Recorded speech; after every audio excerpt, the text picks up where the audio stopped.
Hello, everyone. Welcome into the Loochador Podcast, brought to you by Academy Sports and Outdoors. More on them here in a moment. A&M loses to Notre Dame 23-13. David Nuño, Billy Liucci here. Billy, I'm going to just make this statement, and then you take it from there, okay? I'm glad you're on TexAgs staff. The people know that I work here now. Here. Hey, sir, can I have some help in aisle 9? Otherwise, I wouldn't even be doing the show. I'd be like, who is this guy? Why is he here? Staff or not? And I got my short shorts on.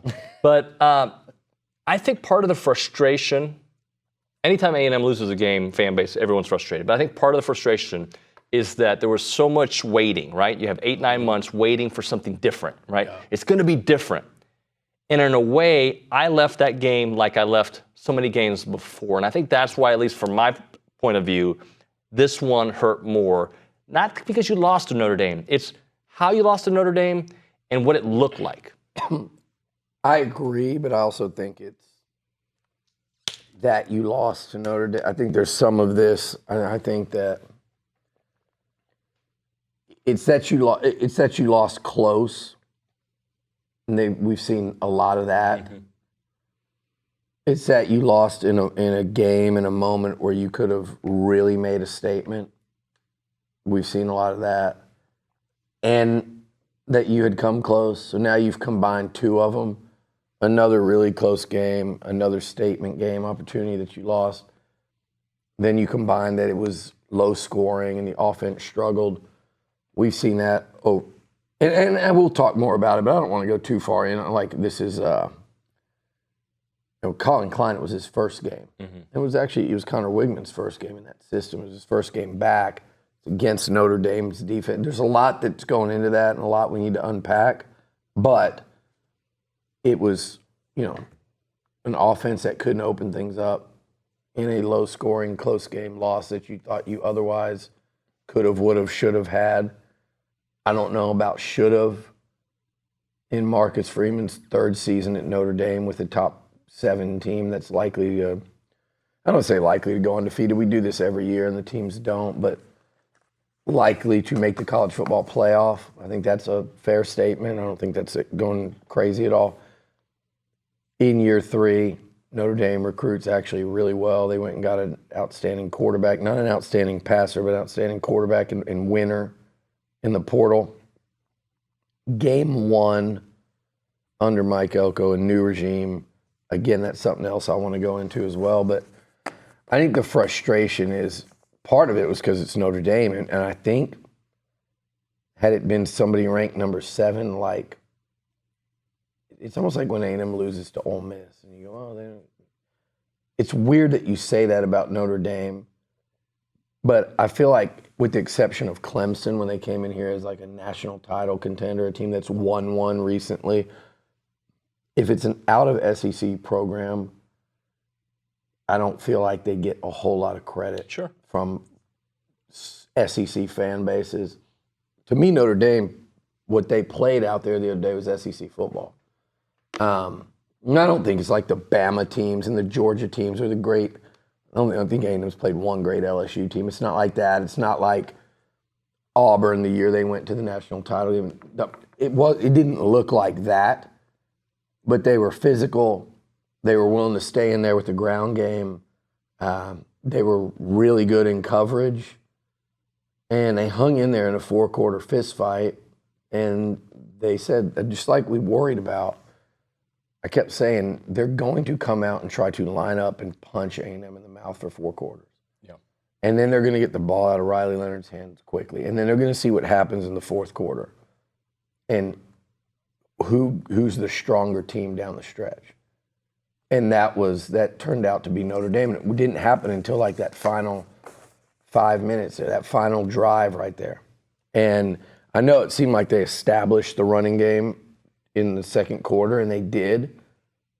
But it was A&M that went down the field in 10 plays to answer that Notre Dame long touchdown run. So they countered that, but it was in that final 5 minutes where Notre Dame flexed its muscles, and Notre Dame did what they did throughout most of the year last year, and they went out and won. And A&M did what A&M has done in the last couple of years, is they went out and lost. And that's another thing where I think frustration lies in. And look, I think Elko would be the number one person to sit there and go, yeah, that's what I was brought in to change. And he wasn't going to know the answer to that until last night. And I think he got the answer he was hoping not to get, which is they haven't quite gotten there yet, where when it's crunch time, it's not just about Connor hitting a pass, or it's not about, a receiver, running an elite route and getting open. It's not about a guy not missing a tackle. It's about, just as a team, did they finish? Did they say, we're winning this thing, or did they allow themselves to lose? And I just think that you're trying to change a 2-year mindset, culture, you could say, but it's just a in-game mindset of like, this is the moment where we win this game. And they were unable to do that. And that's not to say, like, I think Elko, Klein, Bateman, you heard Elko talk about it. They're going to go back to the drawing board and go, okay, how much of this, here's what you do. How much of this is on our players? How much of it's their mistakes? Okay, so I can think of a couple where you go, absolutely. Linebacker misfits a run. That's obvious. Noah Thomas open on a nice, would have been about 25-yard gain. Connor sails it, interception. That's obvious. But then you go back and, like, you heard him talking. What can we do to make Connor more comfortable? What do we do wrong there? And you could talk about, like, play calling and all this, but it had to do with knowing you had an uncomfortable quarterback, knowing your receivers weren't getting open. So then it goes, what can we do to kind of, I don't know what that means. Does that mean just feeding Moss, Daniels, and Smith more? Does that mean, hey, we got to do more QB run game? Does that mean more of Terry Bussey and less of somebody else? I don't. That's what they'll figure out this week. Defensively, I think same deal. And so it was just when you lose by that close a margin, and if you get a stop on 3rd and 5, look, 13-13 in the fourth quarter, A&M on the field with their defense, 3rd and 5 against a Notre Dame team that's did nothing to show me that they're very impressive passing the ball. They were just mediocre in that department. 3rd and 5 down here in the north end, loud, Kyle Field. That was the play. That was the drive. That was the stand. None of that would have surprised me. None of that would have surprised me. It's good. In the fourth quarter, with 6 minutes left, 5 minutes, whatever it was, Notre Dame's 3rd and 5. It's a 13-13 game where both offenses really struggled to get anything going. Okay, that's fine. And I'll take that. I will take that every day of the week with that defense. Even if they didn't get the 3rd and 5 stop, it's still credit Notre Dame for going down the field. Guy pushed off, made a great catch. I thought Will Lee was in tremendous coverage there, even after being put. He impressed me last night. He did too, yeah. Great catch, and that kind of, I thought, really opened things up there. Then it got dicey for the defense, and you saw Notre Dame gain confidence. But you get that one stop, and you're getting the ball back to win the football game. It's all you could ask for in it. What did surprise me, Nuño, was what has to happen this year for A&M to win games at the level that I know, like Elko and those players want to win at, and that we think they need to win at for it to be a successful first season, for that to move on. To me, that's they're going to need good quarterback play, and they're going to need that defense to stop the run and get after the quarterback. I'm not as worried about that. I think Leonard's mobility and how quick they were getting rid of the football. But when they can run like that, 200 yards is it's a lot of a number. And some big runs in there as well. It wasn't just one. There was like 3 of them. Those are 2 things they're going to win. If they're going to be a good team this year, they're going to win by stuffing the run and with good quarterback play. And they did neither of those last night. So it's a concern both ways. Do I think those trends will continue? No. I'm more confident in the run stuffing. But even in the case of Connor, which we need to dig into, man, that's the best defense. Well, I think it's the best defense he's seen. I don't know, that Miami defense got after him, but they didn't block him. That wasn't a good defense. Over the course of last year, that wasn't a good defense. They just got after his ass. But I think that defense he faced yesterday is the best one he's seen. But I also wished I would have wanted to see him play a lot better against even that level of defense, if that makes sense. 'Cause I thought the O-line was not bad. Yeah, they were good. They weren't bad. All right, we'll get back to this here in a second, but Academy Sports and Outdoors, great place to buy gift cards. You give a kid Academy gift card for, Bought one for my neighbor the other day. Yeah. So dog walking. When you are looking to buy somebody like a birthday gift or just, reward your employee for wearing short shorts, you go give them an Academy gift card. And I think they'll be very happy. Buy more short shorts. So school already started, so you don't have to do your back to school stuff, but tailgating's still going on. Get your tailgating stuff from Academy Sports and Outdoors. Your balls, your shoes. Tents, coolers. Yes, yeah, all Hunting season, David. I'm a big hunter now. Dove season just opened. That's right. Did you know that? I did know that, actually. Yeah, I did. Because it did. I go to the meetings. I'm in the community now. I listen to the podcast. So hunting and doing all that. Yeah, fishing, you name it. Academy.com to get your orders there. Academy.com. Have fun out there. They're Texas-born and bred. Gear up for game day today. All right, so kind of back to what we were just saying, and obviously we have to get to Connor, and this is part of the frustration, I think, as well, Billy, is that, and I probably set an expectation. I thought Connor would match or play better than Riley. Yep. I thought the defensive line would eat that offensive line. Yep. Props to Mike Denbrock because the quick passes put them in a great spot, and then as the game went on, they actually did really good. You called it? I didn't call it. It was my concern. It was concern. I didn't think they'd be able to execute it, but that was the.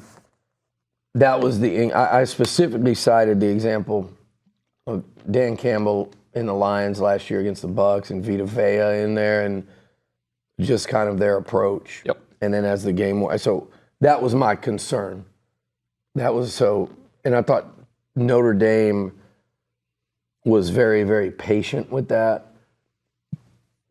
And I'm not sure that Colin Klein and the Aggies weren't thinking the same thing as you're sitting there in the game, up until you looked up and you were down 7, but when your QB throws a couple of early picks that he absolutely shouldn't have, and he threw up, I think that's worth noting. Yeah. I don't know why he did that. I think that was just like, maybe it had to do with the heat and humidity and the nerves or the, anything. Whatever the reason, like that, I'm paying attention to stuff like that, and I'm going, all right, couple picks that he doesn't normally throw, not good throws. Second one, not good. That second one, that was how much time left in the half? Under a minute. Under a minute. And another opportunity there, Mm-hmm. They're moving. They got out. They converted a play where you go, okay, now they're out. Now Now Notre Dame won't get the ball back. So you've got the total advantage here. Either you gain 20, 30 yards and you kick a field goal, or you go for more, but you're in a really good spot, and then next thing you know, throws a pick there. So, no, I'm with you. I thought Connor at home would have a better performance than Riley Leonard on the road. Credit Riley Leonard, but part of that factored in was that I thought A&M would stuff the run, and I knew Denbrock would do that stuff on early downs, but I thought they wouldn't have a lot of success with it, and that would put them, Elko talked about, I think they had some real success on second down. Third down, their numbers, it surprised me because it looked like they'd sustained some stuff. But I thought by third down, they'd be in such unfavorable positions that that's when you'd see the pressure and the sacks come. They did a great job of avoiding that stuff and neutralizing the Aggie D-line. And I'll give credit Notre Dame's offensive line. If I'm in that A&M D-line room today and tomorrow and this week, I'm really taking that to heart. Yeah. If you're a competitive ball player, like I believe these guys are, you gave up 200. And yeah, they had a long stretches where they were shutting Notre Dame down. For a while, I didn't think they could get a yard. It wasn't like it was just one of these games. I mean, look, 200 of those yards, 150 of them basically were on one run. 80 of them were on 2 runs. But that adds up. You count all of the 38. They count. The only time I do that is if I'm just watching a game and there's just this one weird outlier where a guy just missed an easy tackle, and I know guys missed easy tackles on that 47-yarder, but it wasn't the one outlier. They were having success on the ground, and they know that. And those, like I said, those two things would have surprised me. But I think you said Denbrock and how he managed the game. I think when you lose and it's the first game and it's your only game you see as evidence, I heard a lot of, Colin Klein when A&M was playing that game and then when they're leaving, but I'm like, I get the second guessing, but when you see the QB struggle like that in the first half and you're right there in it, not right there in it, I mean, you're tied, you're down 7, you immediately tie it up. I'm not sure that Klein wasn't doing the exact same thing Denbrock was. Let me read you they this. Executed on that one drive, whereas the Aggies didn't. So Luke compiled some stats for us. Weigman completed just 9 passes for 89 yards, 36% completion percentage. But he was 0-4 on passes of 15 yards or longer. Yeah. Everything was just short, and I understand. For a while, that's what Notre Dame was doing as well. Mm-hmm. But it seemed that he felt, even if it wasn't under duress, he seemed like his feet were not set. He felt under duress. And I don't know if it's because he hasn't played in a year and he's thinking about his injury, getting hurt against Auburn. But unfortunately, the last 6 quarters of play that we've seen from Connor, he hasn't been at his best. And I thought the game before Auburn, I guess there was one in between that in Miami, he was at his best. Well, that was against nobody. In Miami, look, the reality is Connor's got a lot to prove still. And I think his upside and his talent's through the roof. You see him when he's on. But he is coming off injury, and he looked shaky last night. But then I think that's putting it nicely. He had a really bad football game throwing the ball. And you even could have overlooked it. He'd come out there on that last drive and just been like a dog and said, okay, I've got to just somehow, no matter what, get it done. It was like incomplete, run, incomplete. That is not entirely on him. Okay. The quarterback played poorly. You cannot overlook the fact that when you're looking at, you saw receivers. No separation. Name one catch, 2 catches. Name 2. So there's like 1 that was made. You go, that's a tough grab, great catch. And by the way, E.J. Smith one of them was your running back. Yeah. Should have. So, yeah. Well, E.J. should have had it. Yep, that was an early one that could have been a touchdown. But I'm saying name something your pass catchers did that helped out your quarterback. 1 or 2 plays where they broke free for extra yards, but Notre Dame had those guys locked up. And don't think that the coaches on the other side, on A&M side, and the quarterback knew that. Don't think that Marcus Freeman didn't know that. Don't think they went into that game knowing that. Full belief that they would do that. And these are the things, like, the Aggies could have beat Notre Dame last night. There's 5 different ways they could have. If Connor doesn't throw that pick early on and you got the ball 1st and 10 at the 40 or 45-yard line with a chance to go up 13-3, how much different does that make a rock fight of a game like that, to go up 10? Do the EJ play, if they score there. Yeah, then it's what? Would that have made it? That would have made it 7-0 or 7-3. 7-0 or 10-3. The EJ one would have made it 7-0. 7-0, okay. Yeah. So, but like that one point, they had the ball and were approaching midfield if he makes that throw with a chance to go up 13-3 before half. Mm-hmm. Instead, it's 6-6. So, that was a quick swing. I wouldn't call it a 10-point swing because you were still 55 yards away. But I'm saying you had a chance. You had kicked that field goal to go ahead. You stopped them. Really gained momentum there. When you throw a pick, they get a field goal. You start to press. Then we talk about the end of that game and how that went, with that final drive by Notre Dame. So they had chances to win it, but these issues would have still been exactly what we're talking about today, because they could have won that game, Nuño, based strictly off a 3rd and 5 stop and a 25-yard drive. let me give you And that wouldn't change anything. 2 early plays in the game to me that I don't know if I think it changes the way the game is played. If EJ makes that catch, regardless bad throw, didn't make the catch, and also the Dalton Brooks play, because that's 15 extra yards. Because if you don't get that play, right? If you just stop them there, maybe you aren't kicking that field goal. Maybe they don't move the ball enough to get in field goal range. So those 2 plays early on made it a little bit tighter than it should have been early. And if it was going to be a tight game all game long in the fourth quarter, imagine what 3 more points in the fourth quarter would have felt like. Yeah, I think their only chance to take control of the football game came there in that second quarter drive when he threw that pick. That was their only chance I felt like, A&M could take some control here. The plays you're talking about, it would have still been a game. But those points at the end would have made a massive difference. The 4 points there and not giving them. Well, you kind of gave them their first 6 points, really. Yeah, you did. I mean, the interception that again, it wasn't like elite coverage and a great break on the ball. It wasn't like Connor was under tremendous pressure. You gave them 3 there. You gave them 3 points. You gave them 3 points when, like you said, that targeting. I'd be interested, and you'd never hear Coach Elko say this. I'd be interested how much they really miss Dalton Brooks, because he's a guy I've been telling y'all all offseason. I think is one of the most complete and high-level players on that defense.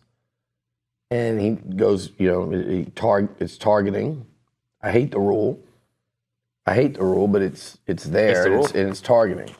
I'm not saying it was the wrong call, but I wonder how much of that run success they have, and a lot of that stuff kept going over. I wonder how much of that success is there if Dalton Brooks is. I don't know enough yet to what he means in terms of run support and being a sure tackler. When a guy gets to the second level, we haven't seen enough of him to know that. But I know that in practice and what I hear from coaches, players alike, like the kid is way up there on the list when you talk about most talented and athletically gifted kids, in the starting 22. What's so fun about fun? It can take any form. Be a sacred ritual. Who wants chicken? Or a random whim.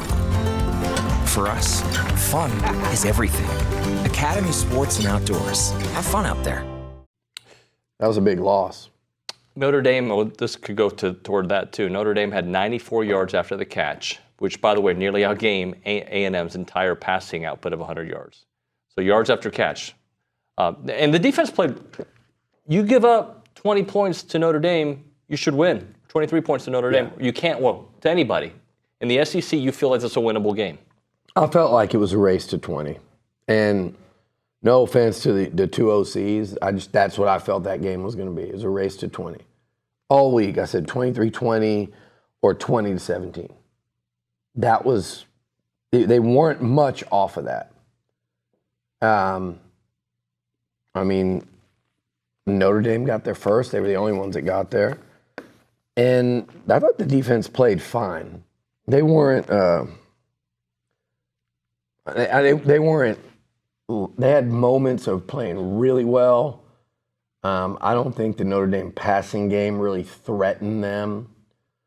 The one thing, I think Notre Dame's a really good team. I think Riley Leonard's a tough quarterback that's just going to figure out ways to win. And he reminds me, I'm not saying he doesn't throw like him, but he reminds me of junior year Joe Burrow and what he would do. Some games he would light you up, but that game here at A&M where he just figured out how to win, and as the game went on, he made some great throws, but it was nothing like you saw from him the next year when Joe Brady came in there. But you just saw that dude just had stuff about him.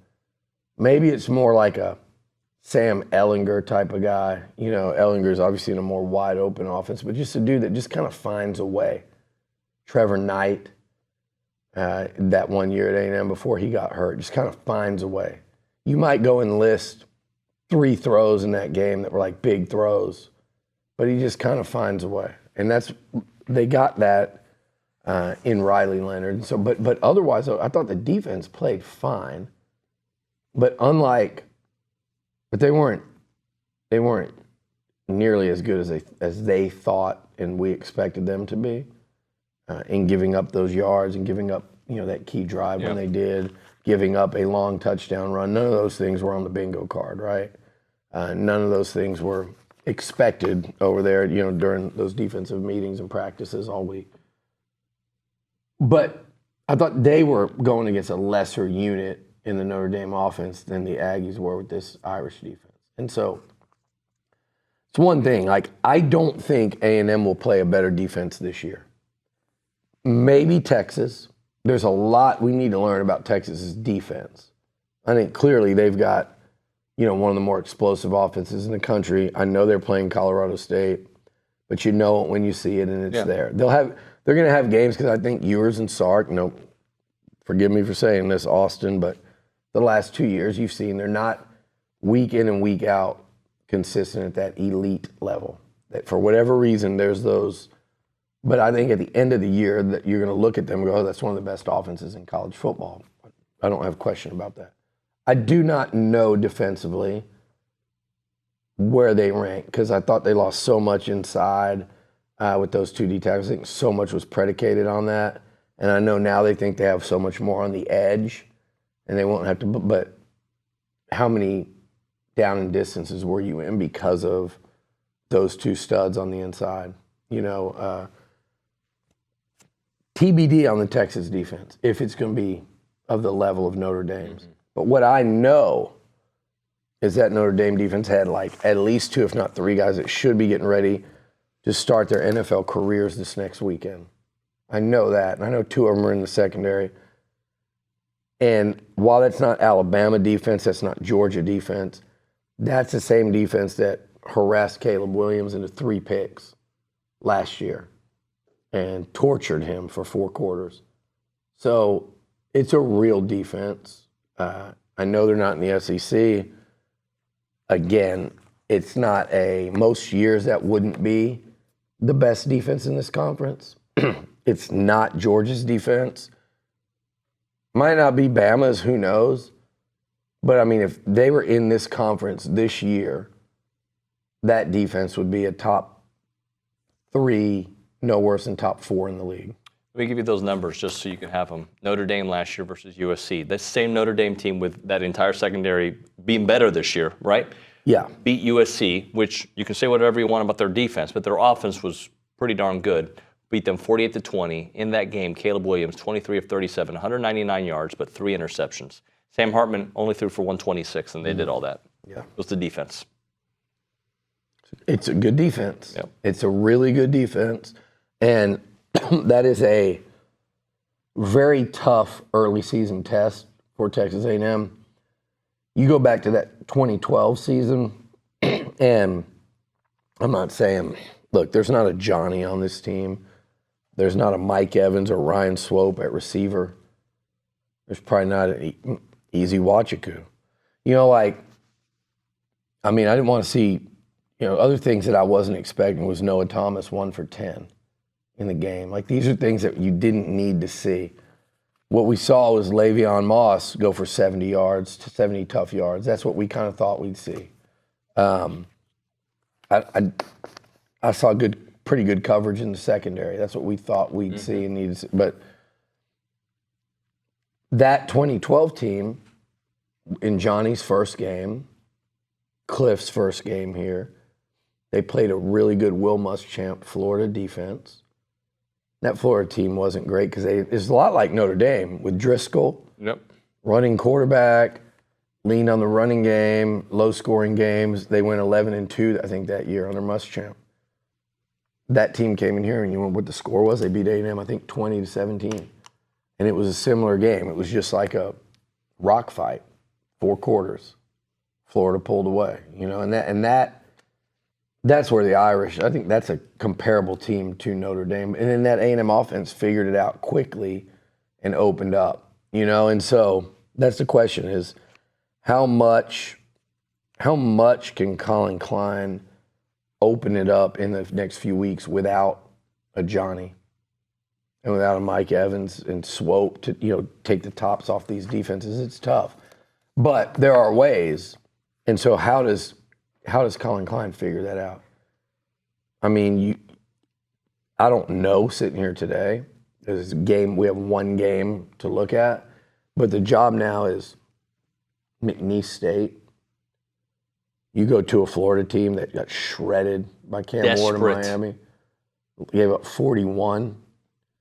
You play at home against Bowling Green, and then you go up to Arkansas that, you might that offense looked good. I mean, I know. I know. It's just A&M's offense looked bad last night, and I bet if they played that team, their offense would have looked good. They could have just lined up and just done. So, anyway, point being, you probably will have to score points to beat a Bobby Petrino offense. You probably will. I think that's a fair statement. With that said, I think you've got 4 games before your next shot to prove something outside of your own locker room and your own fan base. I mean, these games are really, I'm not writing off up Florida and Arkansas's wins by any stretch of the imagination, but I do think with some improvement, A&M would be there. I think A&M can get there in 2 weeks for Florida, and I think in 4 weeks for Arkansas. But my point is, they've got a stretch now where they have to start playing better football, but it gives Klein and Wigman and that coaching staff some time to kind of figure out, okay, what do we need more of? What do we need less of? Who needs to be set down and who needs to play? One thing I'm pretty sure we'll see is you got to see more of number 2, Terry Bussey. Yep. He had the one run. It's his first game. I don't know what kind of mistakes or how he was in practice during the week of whether or not he was ready for more than that. But I can promise you that's coming because I think that's going to be, when you look at that offense, David, and there's not as much explosion, I really believe you'll see more of that. And look, I thought E.J. Smith, I liked the way he ran the ball. He had one really good run. I did. I liked, and I told you like a couple weeks ago in practice, I liked, sometimes you'll see him just put that foot in the ground and cut through traffic. And that acceleration, like through the mess, I'm like, damn, who was that? Oh, it's E.J. Smith. So couple guys like that. I'm just saying, when you're looking for like, where's that boost come from? And then Connor's got to play well because you got other QBs on the roster. It's his job. He earned it. He earned it in spring. He earned it with what he had done, in the games prior, but that's a whole different regime. I really think he earned it in the spring and summer. And I think I haven't talked to anyone that wouldn't think he was clearly the best guy for the job. Yeah. I didn't hear any dissent to that at all. And, sometimes you do from within or, sources, none of that. So I think he's got quite the leash, but he's got to come out and play a lot better. I think the Florida game, I'm not talking about for his job, but I think the Florida game and Arkansas games are games that, like, hey, Connor Wigman, Noah Thomas, whether it's Jade or Cyrus Allen, whoever,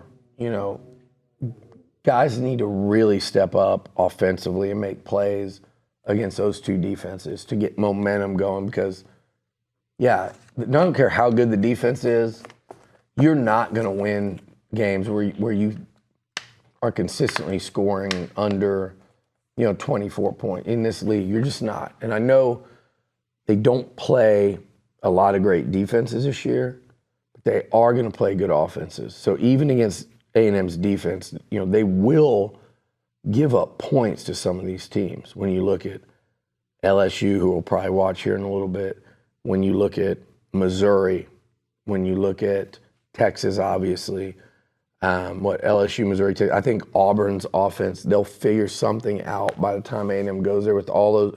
They've got an incredible running back, all SEC, and they've got great talent at receiver. And they got a quarterback that can run.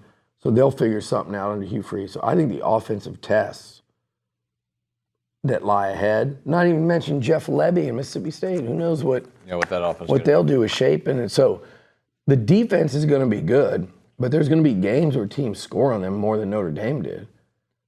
particularly Notre Dame had 13 points through 58 minutes. So the offense is going to have to come around. I think this next month is very significant for them. Let me ask you one final thing about Notre Dame before we close. So I read a lot of people on the board saying that they didn't find the Notre Dame defense elite, that it was just that our offense was that bad. I think it could be both things. Our offense was that bad, and I do think that secondary is elite.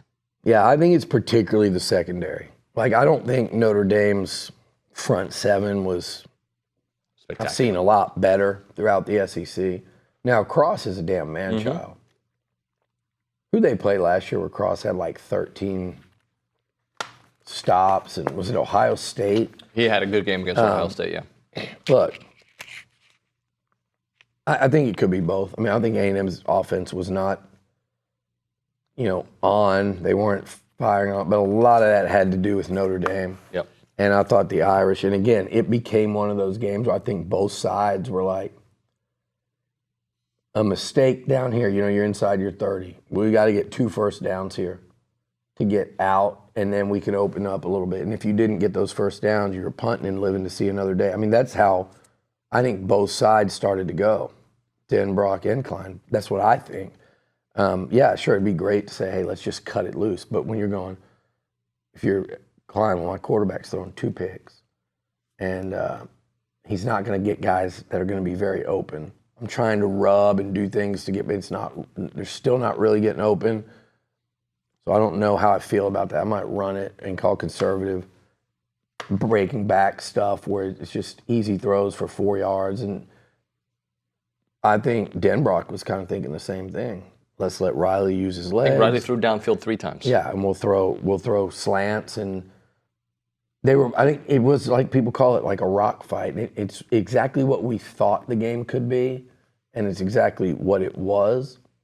But do I think the A&M offense was like locked in and they weren't on the same page No. on a lot of plays. There was that one of the final drives. Well, and Jade, how about the false start early in the game? When you get the first down, yeah, it's a big play early on. So that's again another one that went from like 3 to it could have been 7. So. No, but I also think, David, and I wrote about this in the cover story, and just kind of the theme of that was like, there's an expectation level that's realistic in year one, and then there's one that you have to look and go, okay, this is what's happened at other places. But to think that A&M could have beaten Notre Dame in game 1 under Mike Elko, of a new head coach taking over a program that's 12-13 the last 2 years, and you got Notre Dame in year 3 under Marcus Freeman coming into Kyle Field as a top 7 team in the country. To expect A&M to win that game, I think it's a little bit too far. To believe you can win that game, I don't think is unreasonable at all. And then we watch the game play out, and you realize they could have won that game. And I don't think they should have. No. But if you want to say, the way that game was played, we all know A&M had chances to win that football game. So that's where the frustration comes in, because you go, okay, I didn't just blindly expect that in your game 1 under a new coach, the number 7 team in the country is going to come in and you're going to beat them. In the last 2 years, you talk talent all you want. The last 2 years, you're 12-13. But we watched the game, and we go, okay, they can match up with them. There's some spots they don't. There's some spots they do. And then the game plays out, and you do this play and that play. You could have won. And you watch Notre Dame, I wouldn't say pull away, but put it away. And it adds to the disappointment, for sure. And I'm right there with anybody that felt that way. But I also know that it was game 1. It was number 7. And your boy Shane Gillis came in here yesterday. You look like you were a kid in a candy store. I was sitting over there like I was with his dad. Yeah. Proud dad. And by the way, his dad's awesome. Yeah. They're just football fans. Gillis, talking to both of them about Notre Dame would be like any of us sitting here talking about A&M. Like, they knew everything. The players, the freshmen, and where they were from, and the journeyman, like the Spencer Neely of Notre Dame's D-line. Yeah. Came in, It was actually a good listen. But we're sitting there the whole game, like both sides going, gosh, we really need this win. But gosh, we both have seen our team lose this game so many times. And he was talking about last year, he was in South Bend, and they lost that game to Ohio State. They lost that game to Ohio State. Duke lost this game to Notre Dame last year. Mm-hmm. But in the case of Notre Dame, they lost to Ohio State. Fast forward year 3 under Freeman, they come in here and they win that game. By the way, did they do a pretty nice job of shutting down Marvin Harrison in that opener last year too? They sure did. Pretty sure that was like the big talk coming out that he didn't really do anything.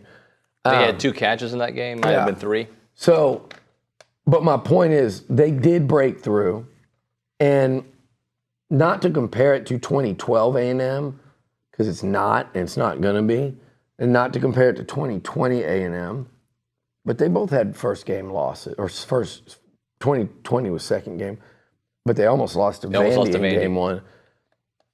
The 98 team lost early to Florida State, and then almost lost early to Kansas. You heard Randy McCown come in and talk about that. Then they turned it around and they won the league. I'm not saying this is the conference championship team. I'm not saying they're the 2012 or 2020 team that finishes in the top 5.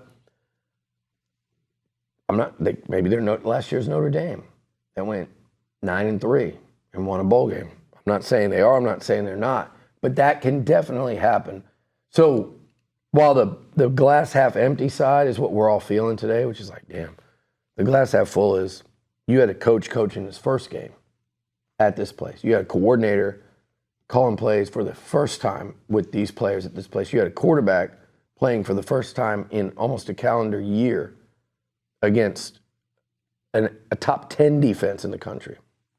Let's call it that. And the game was tied with 2 minutes left? Right? Yeah. Under 2 minutes. So, and you had a chance to end the game or get the ball back with 4 minutes left. You had a chance. Yeah. So, all of that said, this is so far from the end of the world, but I feel the disappointment because we all just want it so bad. Nobody more than Mike Elko and the players over there. But, man, it is a long season. And the key question here that we don't know the answer to is it's twofold. Will the Aggies improve? And my answer to that is an unequivocal yes. The question is how much can they improve? Yeah. Like what's this ceiling with the limitations that we? And that's what I don't know the answer to. But it's almost like I had somebody tell me one time, and I still agree with this. They said early in the season, like a lot of most college coaches would tell you, we suck. And then you go, I just hope the other team sucks more. And I'm not saying either team sucked last night, but I think both teams will play a lot better than they did last night. They'll figure out what they're good at. They'll figure out what they're not good at. Certain players will, you'll make improvements personnel-wise. Coaches will go back and go, okay, I can call this. I can't do that. Maybe we need – both teams will get better. Both teams will suck less. But you see that a lot around college football early in the year. It's like, okay, when I look at A&M's schedule and I see Florida and I see Arkansas and then I see Missouri coming here, I see LSU coming here, and I leave Texas out because they're in the final game of the season anyway. So by then you have to see how injuries play out, who's playing for what. Texas looked great against Colorado State. And I think they have staying power in that top 10 and is an SEC title contender. But Auburn, South Carolina, Mississippi, like what are these teams actually going to be? And are any of them legitimately top 10 programs? Missouri will probably come in as one. LSU, who knows? But are any of them legit? Right. Because I think A&M played a legit top 10 team. And I know Missouri's got a better offense. LSU's going to have a better offense. Texas. Auburn might. I know Texas. I'm saying minus Texas in this one. But are they a better team than Notre Dame? Does Missouri beat Notre Dame? I don't know. I don't know. I mean, Notre Dame might just cut them up running the ball.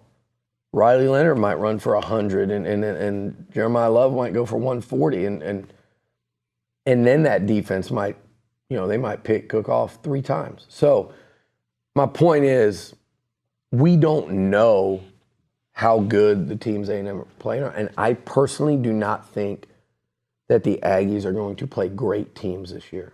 I think they're going to play a lot of good teams. So my question is, how quickly can A&M be a good team? And I think that can happen in fairly short order. They're going to have to really figure things out offensively, but I think the next few weeks will give them the chance to do that. Let me just ask you one final thing, and this may annoy you. So if it does, we can cut it. I didn't even hear you, but average quarterback play yesterday. Do they win that game? Because I don't think we got average. I think we got below average quarterback play yesterday. Average. Or offense, right? Yeah. Average offense yesterday. Just average. Yeah. Do they win that game? I think they do. Sure. And you're saying that you think they can get to that? Yeah, I think. I mean, but I'm trying to be optimistic as I close. Yeah, I think they'll be playing better offenses though. So, but the games are going to be different. You play better offenses, they're more comfortable dropping back and not worried about, and then you get to the quarterback more and you force a couple turnovers. The quarterbacks have more confidence in their arm and they start slinging it around, and all that stuff changes how games go. Yeah. But I do know they'll play better offenses. So the Aggie offense is going to have to improve. I think, they'll have to be good to where they can be good every week. I don't know if average offense is going to win you a lot of games in SEC play. But average yesterday might win Average that game. yesterday would have. And look, stats don't lie. I mean, Connor had a rough outing. It's like a starting pitcher getting shelled, though. How do they come back and bounce back? And you only know when you know. I hate it for him. I think I want to see the competitor in him come out and say, okay, give me a few weeks. Let's get this thing going. Mm-hmm. But they got a lot. They have a lot, obviously, to work on before Florida because they really need to go out there and win that game. And again, it doesn't matter if it's another rock fight because now you had this opportunity to get this big win. You could have gotten it, and we have the same exact issues we're talking about today. But it would have felt a lot better. It felt a lot better for everybody. Everybody talking about it, the fans, the game, players, coaches. But you'd have had the same issues when you're trying to figure out how many games in conference play this team can win. Yeah. And they would have had to have been addressing the same thing. It's just easier to do that after a victory. And I don't know how many years I've ever watched A&M football where at the end of the year, if you could take one back that you almost won and didn't, it wouldn't feel like a big difference. And, that certainly has a potential to be that kind of game. But I don't know. I mean, it's more important right now that they get better. So I don't care how much, if they go beat Florida, how much it's by, or even Arkansas. It's about having a win streak the next time you get a chance at this place to make a statement, which will be Missouri. If you keep winning, or start winning, I'd say keep because they're 0-1. If you start winning, it'll be the Missouri game. Now, none of them are looking ahead to Missouri. I'm just saying that's your next chance to make any kind of statement. And right now, you just roll up your sleeves, you get back to the drawing board, and you get ready to play McNeese and put it on Broninger's head, and then keep going. Yep. You have 2 weeks to really get ready. To go play at Florida because I think it's still a dangerous game because it's a must-win for both teams, and that's a tough task on the road. But I think they'll get it done, and I think by the time you get Bowling Green in a few weeks, I think this offense could look a lot different. I think people are just not. Look, I don't want this, but I wrote that Sark, Heupel, Gundy. I mean, Stark, Heupel, Venables were all like 500 their first year on the job at Tennessee, Oklahoma, and Texas. And OU and Texas weren't doing it in the SEC. So it's not easy. I think Elko can get this team higher than that. Even based on what I saw last night, even in their struggle, I think what what I think they can ultimately end up being good at and doing right versus this schedule, I think he can do it better than that. But it's not easy, and it's far from guaranteed. You know, there's a reason new coaches come in, and there's a reason you're 12 and 13, and that doesn't go away just because somebody else walks in the door.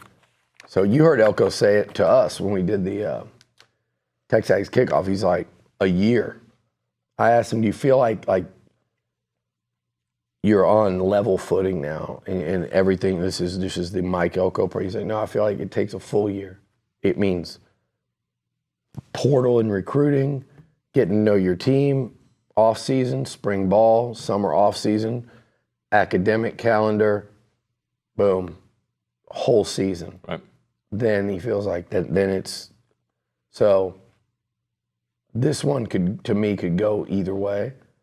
What I liked about them last night is they went out there and competed for 58 minutes. They competed for 60, but competed for 58 minutes, deadlocked with the number 7 team in the country. And it's disappointing as hell that they didn't win because it was there to be won at home. To me, the expectation should get to where you win those games at home all the time. Maybe not so much in the first damn game of an era. So we'll see. I've watched, unfortunately, Nuño. Was it Sherman? I've watched first games of A&M eras where they've lost to Arkansas State. Mm-hmm. Did Fran lose a game like that in his first game? Or am I mistaken? I don't remember that. Somebody can look it up. I don't want to because it's morbid, but no, anyway. 2003, right? Yeah. But point being, losing in the final minutes to number 7 team is nothing to be, to hang your hat on and let it be. They beat Arkansas State 26-11. Okay. They lost to Virginia Tech in week 3. Okay. Who was the number 8 team in the country. Yeah. Pretty close game then, too, if I'm not. 35-19. I think it was close. What? The loss to Virginia Tech, 35-19. Oh, yeah, because the year before, Slocum and them lost at home. That was a really close game with Reggie, Dustin Long, and then Reggie came in for a minute. Yeah, okay. Well, anyway, I think that, this is something that we're just going to have to watch. I think really 2 weeks from now. But basically throughout this month of September, they really need to be on this type trajectory and not let this one derail it because, okay, you lost to number 7 at the end of a game at home. You lost a close-ass game that you feel like you should have won. But there's also ways you could watch that tape and go, okay, they were better than us in these several areas, and that's why they won. That's the reality. So you look at that and go, okay, this is where they're better than us, and we got to fix this. This is where we got away with it because they didn't have a passing game. We got to fix that. So there's a ton of work. But there's a lot of teams that won close games this week that have a ton of work too. So it's just who handles it better. And in year one, like I said, you've seen these coaches at real programs struggle in year one. It proves it's very difficult. But at the same time, you see something like Brian Kelly and that breakthrough they had in year one at LSU, and you go, okay, are they going to win the SEC? They don't have divisions this year, so no. But he went 9-3. Right. Is that impossible to do, sitting here looking at the schedule? No, it's not. But I thought before the game, you know what I said? If they won that game, I thought they'd go 9-3. So we'll see. Yeah. They didn't win it. All right, well, that's going to do it for the Loochador Podcast, brought to you by Academy Sports and Outdoors. Thank you to Billy. We'll see you tomorrow on TexAgs Live. Fun, memories, friendship. We're here for all of it. Here for the big moments and the small ones, too. We're here for unforgettable triumph, momentary misfortune, and the impromptu throwdown. We're out here each day, chasing something great. Call it adventure, call it play, we call it fun. Academy Sports and Outdoors. Have fun out there.